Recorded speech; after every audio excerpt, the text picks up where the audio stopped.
Olá, seja muito bem-vindo ao canal do SEAC, Centro Espírita Allan Kardec de Campinas. Nesse vídeo nós vamos continuar nosso estudo semanal sobre os temas evangélicos trazidos por Jesus quando esteve entre nós. Convido-os então a me acompanhar em uma prece. Senhor Deus, Pai amado, querido Mestre Jesus, amigos espirituais, estamos na sua presença neste momento para agradecer, Senhor, tudo aquilo com que tem nos ajudado, para pedir, Pai, que neste momento nos auxilie na correta compreensão dos ensinamentos de Jesus, na correta compreensão das leis divinas, para que possamos colocá-los em prática no nosso dia a dia, nos melhorando e melhorando todo o planeta Terra. Muito obrigada. Nosso tema de hoje está no capítulo 8 do livro O Evangelho segundo o Espiritismo, cujo título é Bem-aventurados os que têm o coração puro. Vamos focar hoje nos itens que tratam de pecado por pensamentos e da verdadeira pureza. Qual é o nosso entendimento sobre esses assuntos? Sabemos qual é a verdadeira pureza? Que atitudes são importantes observarmos para identificar se possuímos ou não a verdadeira pureza? Faz parte da nossa natureza pensarmos nos nossos pensamentos? E refletir sobre o que eles contam sobre nós? São pensamentos que demonstram que temos virtudes ou eles demonstram que temos defeitos? E depois de identificar, trabalhamos para mudá-los? Com que frequência? São muitas perguntas para respondermos hoje, não? Então vamos lá? Certa vez, Jesus foi convidado a jantar na casa de um fariseu. E o fariseu ficou chocado com Jesus, porque ele não lavou as mãos antes de jantar. Jesus, identificando o que se passava no íntimo do fariseu, se posiciona. Vocês, fariseus, colocam grande cuidado em limpar o exterior do copo e do prato. Entretanto, o interior dos seus corações está cheio de rapinas e de iniquidades. Insensatos que sois. Está registrado em Lucas, capítulo 11, versículos 37 a 40. Primeiro, vamos entender alguns pontos. Quem eram os fariseus? Os fariseus eram os doutores da lei, guardiões dos ensinamentos que estavam na Bíblia. Eles eram os responsáveis por estudar, interpretar e repassar os ensinamentos das Escrituras para o povo. Naquela época, poucos sabiam ler. Então era o papel dos fariseus interpretar a lei e ensinar ao povo. Mas, com o passar do tempo, os fariseus passaram a dar mais importância às leis que tratavam das práticas exteriores do que aos ensinamentos morais. Ou seja, dar mais importância às leis civis do que às leis divinas. Quando o fariseu convidou Jesus à sua casa, o que ele esperava? Que Jesus seguisse os ensinamentos que ele, fariseu, ensinava ao povo. Mas Jesus aproveita para chamar a nossa atenção à verdadeira pureza. A pureza moral, a elevação da alma. Ela não é demonstrada por sinais exteriores. Jesus também vai dizer, não é o que entra pela boca do homem que macula o homem. O que sai da boca é que o macula.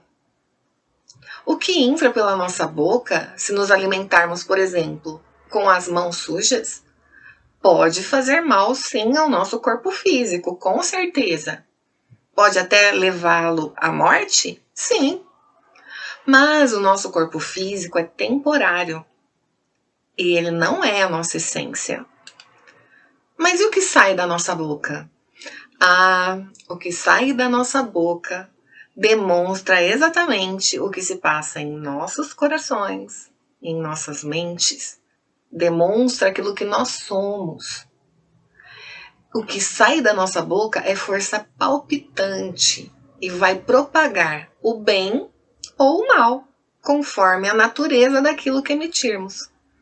Jesus nos ensina, portanto, que é com isso que nós temos que nos preocupar.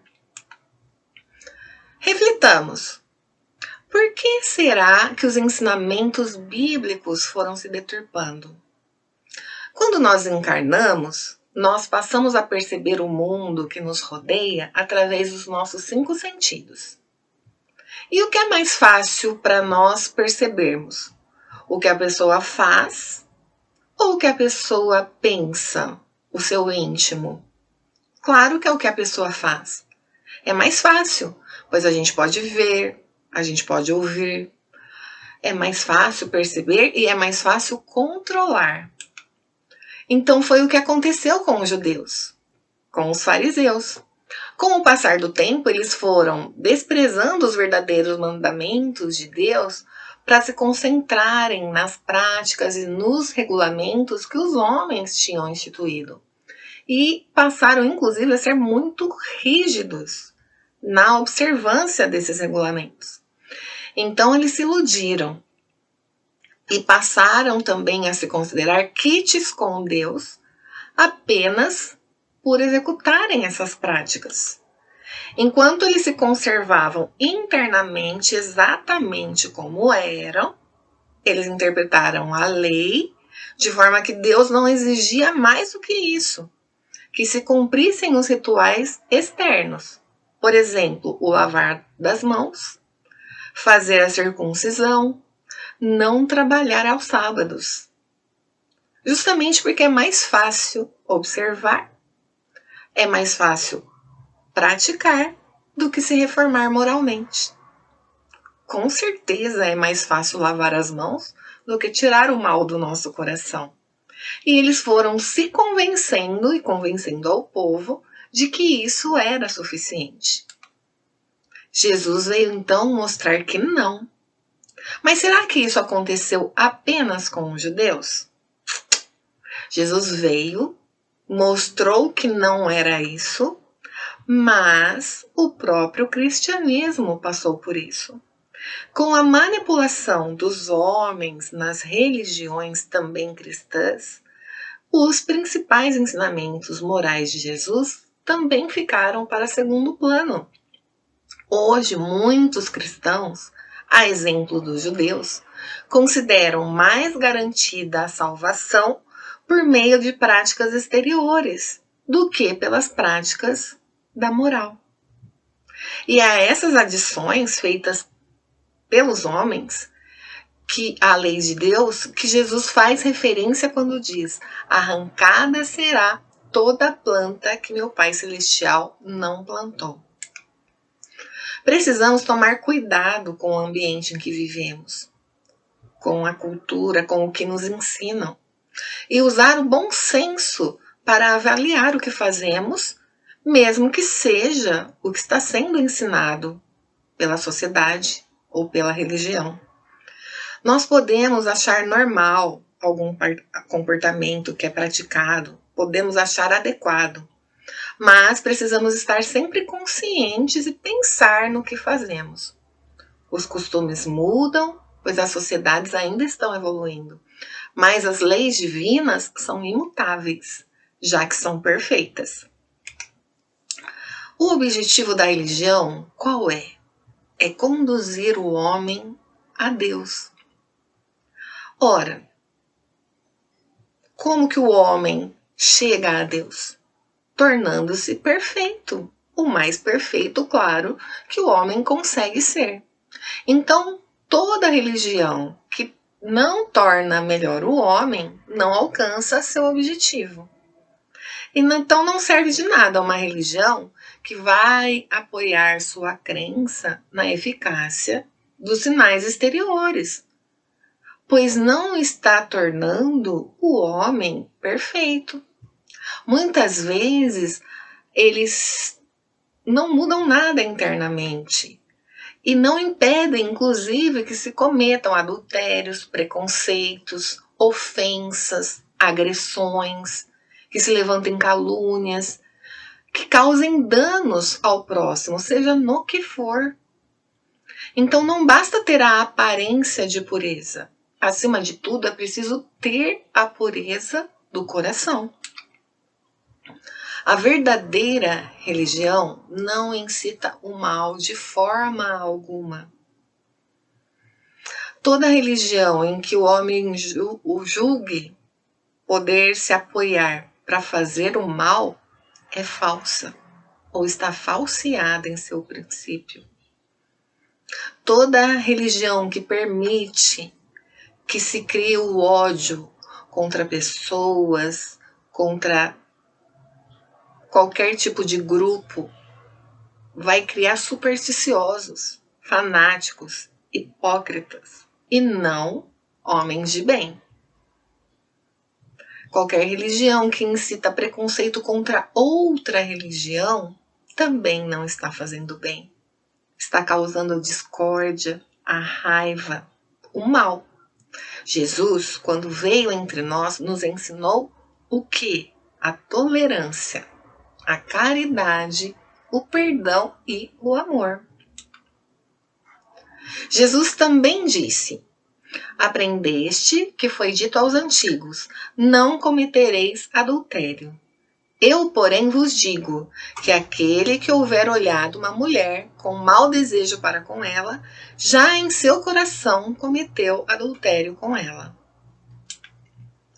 Embora Jesus esteja usando a palavra adultério, não é no adultério que vamos nos deter aqui, mas sim substituir pelo significado que o próprio Jesus atribuiu em outros momentos do seu discurso, quando, por exemplo, se referiu à humanidade como raça adúltera. O sentido era o de pessoas que praticam todo tipo de mal. Entendido isso, o que fica claro? Que quando pensamos em algo errado, impróprio, já erramos. Nossa, não podemos nem pensar em fazer algo errado? Na verdade, podemos, tanto que pensamos, mas não deveríamos. Como Deus nos dá o livre-arbítrio, Ele permite que pensemos e até que façamos coisas impróprias. Mas Jesus está nos ensinando que só o pensar já nos trará consequências. No nosso dia a dia, esquecemos disso e damos pouquíssima importância aos nossos pensamentos. Menos importância do que esse assunto merece. Por isso é tão importante esse ensinamento de Jesus que estamos lendo hoje. A verdadeira pureza não está somente nos atos. A verdadeira pureza está no nosso pensamento. Aquele que tem puro, de fato, o coração, nem sequer pensa no mal. Faz sentido? Esse princípio nos leva naturalmente à seguinte questão: nós vamos então sofrer consequências de um pensamento mau, embora nenhum efeito produza? Pergunta importante para a nossa reflexão, não? Mas será que não produz mesmo nenhum efeito? Poxa, por exemplo, se eu pensar em passar no semáforo, no vermelho, ou se eu pensar em pegar o celular e olhar uma mensagem que eu ouvi o bip que chegou enquanto estou dirigindo, eu vou receber uma multa? Não. No plano físico, entendemos que isso não vai acontecer.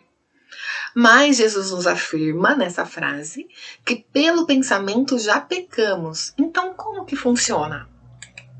Primeiro nos lembremos, nós somos seres espirituais. Estamos encarnados, sim, vivendo a vida atual na matéria, mas somos imortais. O pensamento ainda é mistério para a ciência, mas no livro A Gênese temos alguns esclarecimentos sobre como o pensamento age no plano espiritual. E apenas ao pensarmos, já agimos nos fluidos espirituais. Então, sim, sofremos as consequências de um pensamento mau, pois, embora nenhum efeito aparente produza de imediato no plano material, produz efeitos no plano espiritual. O pensamento atua sobre os fluidos, assim como o som repercute no ar. Ao falar, imediatamente há uma ação no ar, que faz com que você possa escutar o que eu digo, mas nós não vemos. Ao pensar, acontece a mesma coisa com o pensamento sobre os fluidos, mesmo que nós não percebamos. Sabedores disso, precisamos prestar mais atenção nos nossos pensamentos, analisar o que pensamos, agir sobre eles. Nós fomos criados para evoluirmos para a perfeição. Muitos de nós nos desviamos do caminho reto, percorrendo o caminho do mal. Mas podemos agora agir e retomar esse caminho da perfeição, identificando os nossos pensamentos. Todo pensamento mau, portanto, resulta de uma imperfeição da alma. Mas se eu tenho desejo de me melhorar, mesmo esse mau pensamento se torna uma ocasião de eu me adiantar.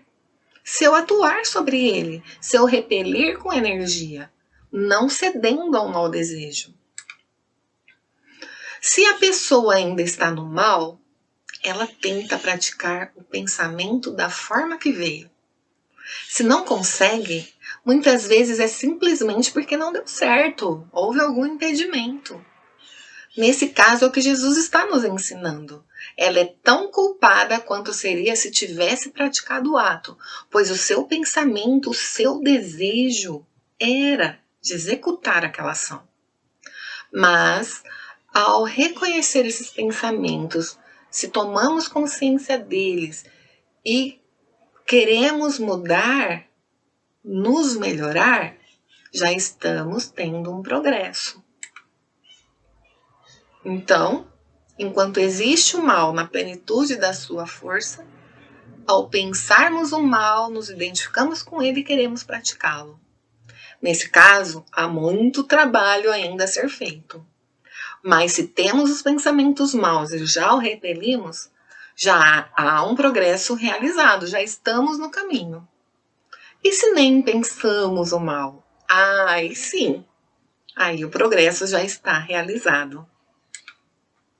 Deus, que é justo e bom, leva em conta todas essas gradações na responsabilidade decorrente, então, dos nossos pensamentos.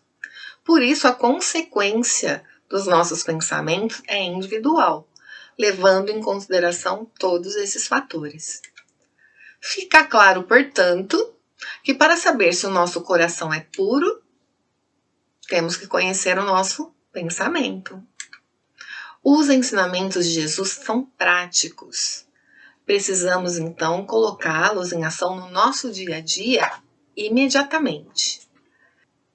Respondemos às nossas perguntas iniciais? Sim. A verdadeira pureza, então, é a interior, a do coração elevado moralmente.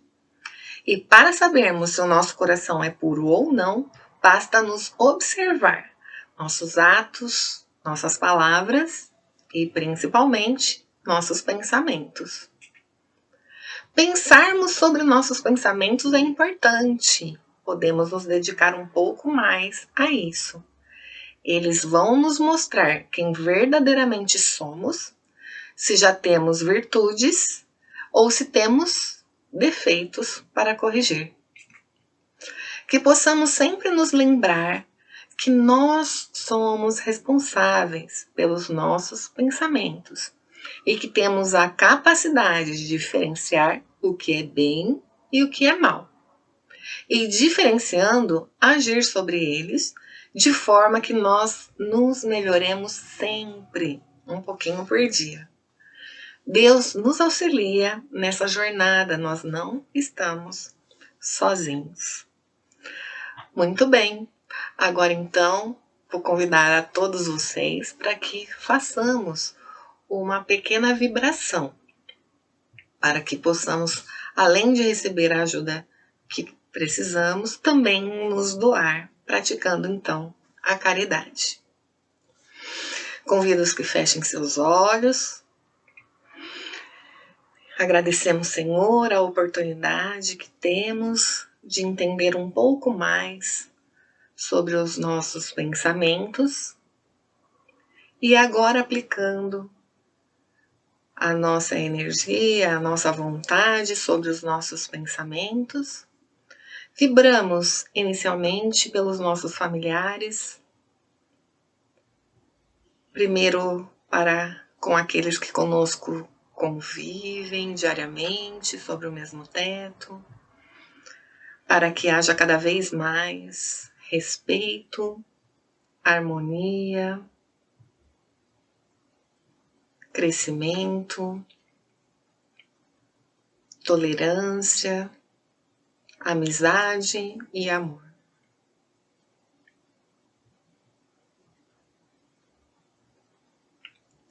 Vibramos também por aqueles familiares que fazem parte da nossa família estendida, mas que também estão conosco nessa jornada terrena, para que tenham coragem para suas tribulações, para que superem os seus desafios diários com mais segurança e firmeza.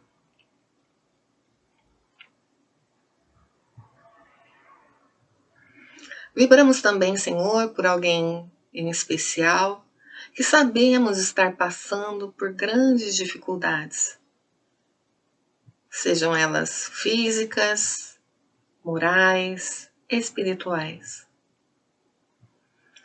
Pedimos, Pai, que nossas vibrações possam levar conforto, possam levar coragem para superar todas as adversidades que estão enfrentando neste momento.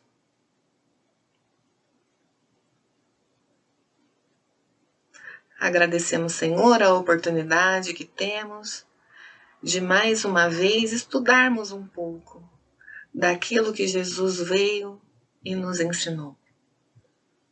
Que esse conteúdo possa ser internalizado em nossas mentes e corações, para que a cada dia consigamos praticar um pouco mais, seguindo o seu exemplo. Muito obrigada. Agradecemos a atenção de vocês e desejamos a todos um ótimo dia, uma ótima semana.